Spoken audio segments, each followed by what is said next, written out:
Toda essa história começou há uma porrada de tempo. Me lembro de tudo, mas mesmo assim faz uma porrada de tempo. Me lembro de como viemos parar nesse lugar, escuro, fechado, onde o tempo não passa. Meu nome é Hindu, e essa é a minha história. Certo dia, estava assistindo a uma palestra sobre espeleologia, que é o estudo de cavernas. E aquilo realmente me intrigou. Fiquei interessado e combinei com 3 amigos que deveríamos fazer algum tipo de expedição para visitar alguma caverna. Eu havia idealizado tudo. Seria divertido e empolgante. Os convidados foram Clérico, Mário e Martina. Mário era um amigo meu de infância. Martina eu havia feito amizade na palestra. E Clérico? Bom, eu não sabia muito sobre ele. Simplesmente era um cara do curso que havia topado se aventurar com a gente. Combinamos no dia 3 de fevereiro, em pleno verão, e fomos. Chegando lá, vimos que a caverna era gigante. Entramos e no meio do caminho, Clérigo desiste. Estava com muito medo e foi. Nos deixou ali. Enfim, após isso tudo, para nos deixar bem felizes, ocorre uma enchente e não fomos capazes de sair. Foi nesse dia que tudo se iniciou. Era horrível. Enquanto estávamos fechados naquele lugar, tudo parecia mais devagar. Eu podia jurar que o tempo tinha parado de passar. Era horrível.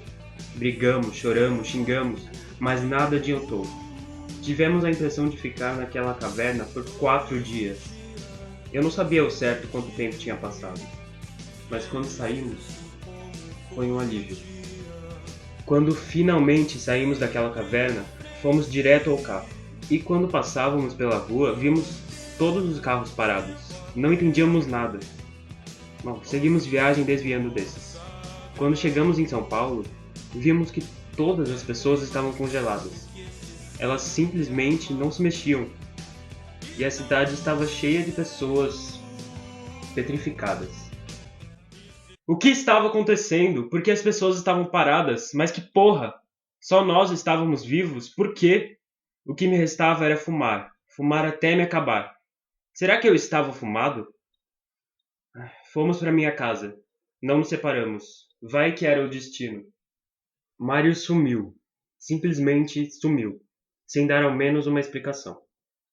Após isso, Martina ficava em casa. E sempre que eu chegava lá, ela estava no mesmo lugar, lendo o mesmo livro de sempre.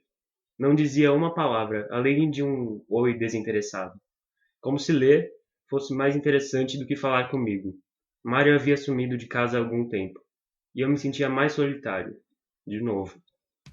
Cansei de esperar Mário voltar. Saí de casa com Martina em busca dele.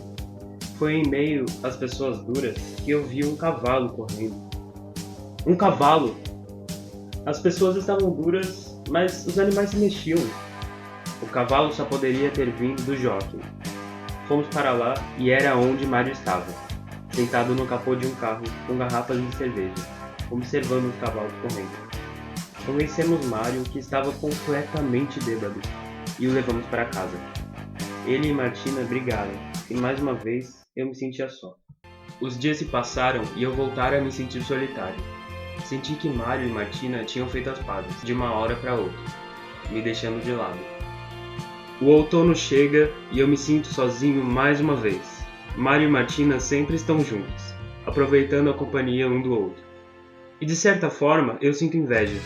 Decidimos sair por aí, pegamos um caminhão de bombeiros e pintamos a rua de vermelho.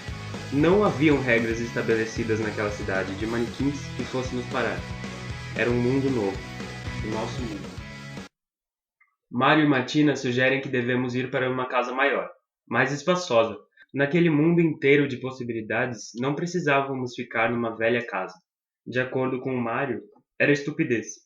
A nova casa era gigante e muito luxuosa. Tudo ia bem quando ouvimos Martina gritando da cozinha. O motivo era uma pantera dentro de casa. Isso mesmo, uma pantera. Mas o que é que ela estava fazendo ali com seus olhos de fogo?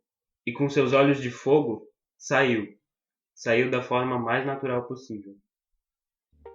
Em mais um dia de tédio, resolvemos encenar peças teatrais. Mário estava gravando e dirigindo. Martina estava se insinuando para mim. Mário começou a pedir algumas coisas obscenas para eu fazer com ela.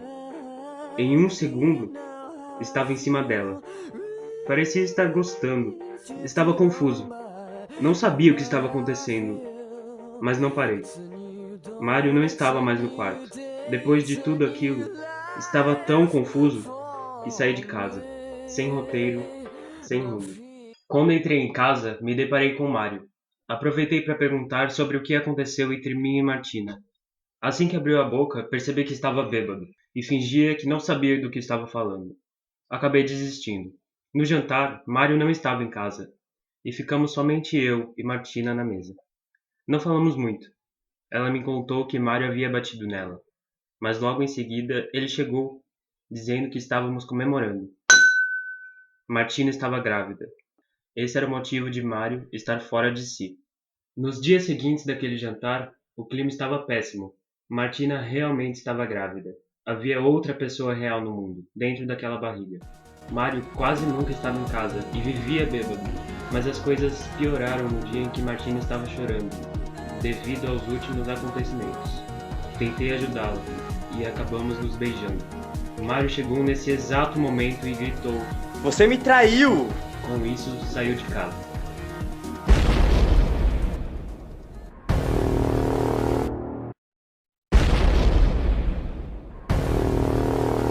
Bombardeio, tiros, incêndio. Mário não estava em casa e não sabíamos quem estava fazendo aquilo. Não sabia o que pensar, não sabia o que fazer, apenas tentar lutar ou se esconder. Pensei em Mário. Onde estaria ele? Se ele ainda estivesse vivo, como iria se proteger? Outra rajada foi jogada na casa. Peguei a metralhadora e tentei achar um lugar em que pudesse vê-los. Mas não via ninguém. Depois de um tempo, pararam. Martina e eu pegamos o carro e fomos em direção à saída da cidade. Estavam nos perseguindo. Peguei uma granada e falei para Martina jogá-la no carro. Saímos do carro e vimos com a cabeça apoiada na direção.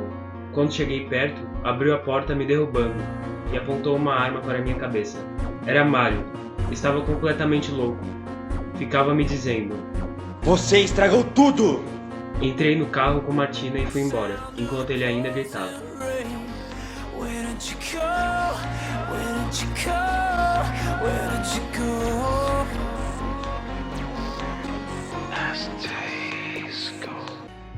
Em uma manhã, quando acordei, Martina me disse que Mário havia passado na casa mais cedo, e não falou muita coisa, somente pediu para me entregar um envelope.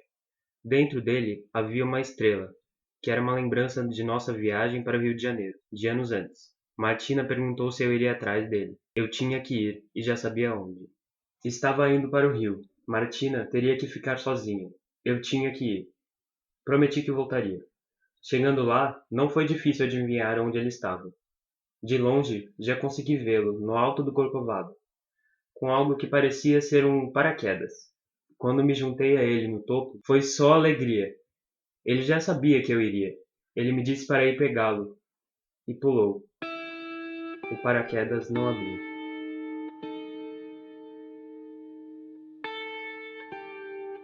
12 anos. 12 anos de luta. Voltei para São Paulo. Voltei para minha casa. Voltei para Martina. Vi uma criança, um loirinho, com a cara de Mário. Sem dúvidas era dele. Martina me viu e me abraçou, chorando compulsivamente. À noite jantamos, todos juntos. No dia seguinte, quando acordei, o menino já estava de pé. Perguntei seu nome. Era Mário. O pequeno Mário. Resolvi levá-lo para um passeio de carro, no pico do Jaraguá, onde víamos toda a cidade. Brinquei com ele, dizendo que um dia tudo aquilo seria dele. Tudo.